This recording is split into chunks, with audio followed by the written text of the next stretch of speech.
Altera Vox, literatura y reflexión.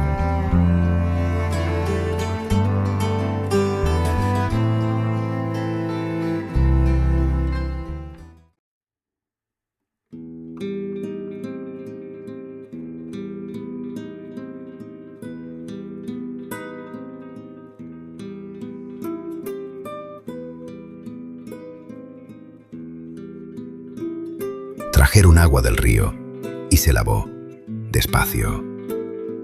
«Mire, Adelina, deme una camisa limpia», dijo con voz ahogada. «Quiero irme decente». La mujer le anudó el pañuelo al cuello y le peinó el cabello largo alrededor de las orejas. «Bueno, me voy», dijo con una exaltación ahogada. «Tráigame el rebenque grande, ¿quiere?» Los ojos, chiquitos, con un anillo de agua en la pupila, brillaron agudos por un instante. «Bueno, me voy», repitió, ensimismado. La mujer se movió, fija la mirada triste, las manos cruzadas sobre el vientre. «Bueno, me voy», tornó a decir y agregó con cierta firmeza. «Déjela entrar nomás a la Helenita». La muchacha entró, demudada.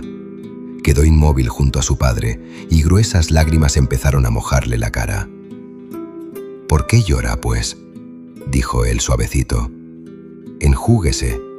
Acérquese a besar a su padre. No pierda el tiempo. Ya tendrá ocasión de llorar.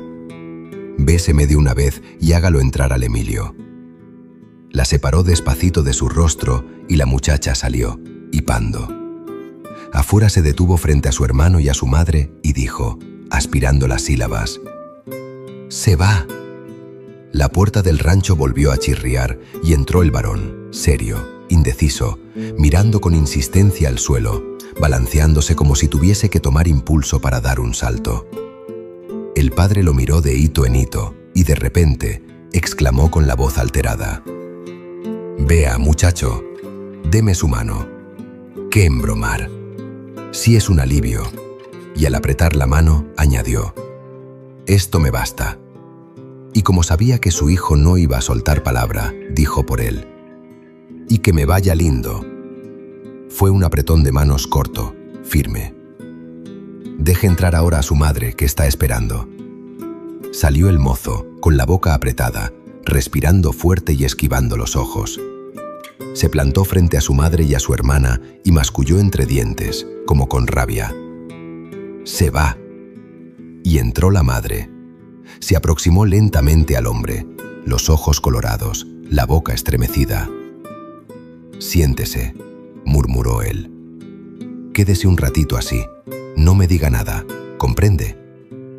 Varillas de luz caían desde el techo del rancho. Oían distintamente el ruido que hacían los dos al respirar. Él no necesitó mirarla para saber que tenía los ojos llenos de lágrimas.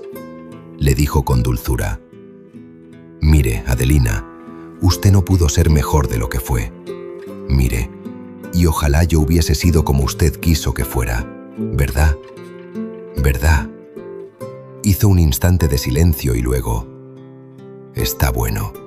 Mire, Adelina, prepárese nomás y déjese de andar lloriqueando. Todas las partidas son lo mismo, ¿verdad? Y ahora, con su licencia, déjeme que me vaya». Entonces la mujer se arrodilla y barbota entre sollozos: «No, Bautista, si usted no se me va, ¿qué se me va a ir? ¿Cómo me va a dejar a mí solita? Hemos andado tanto tiempo acollarados.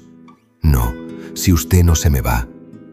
Pero se interrumpe de golpe porque la mano de su hombre ha caído inerte fuera del camastro.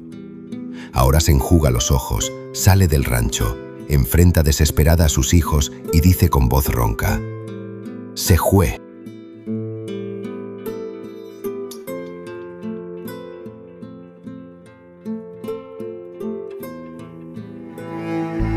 Altera Vox, literatura y reflexión.